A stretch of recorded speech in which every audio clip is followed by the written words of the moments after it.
இத்தனை நாள் வாய்மொழிந்த சித்திரமே இப்பொழுது மௌனமேந்தானோ? மின்னலென மின்னிவிட்டு கண்மறைவாய் சென்று விட்ட மாயம் நீதானோ? உன்னால் வந்த காதல் உன்னால் தானே வாழும்.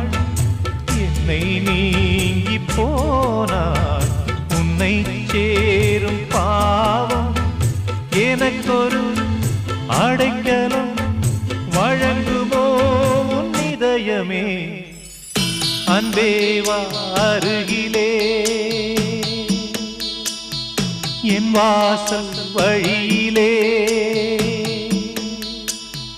உல்லாச மாளிகை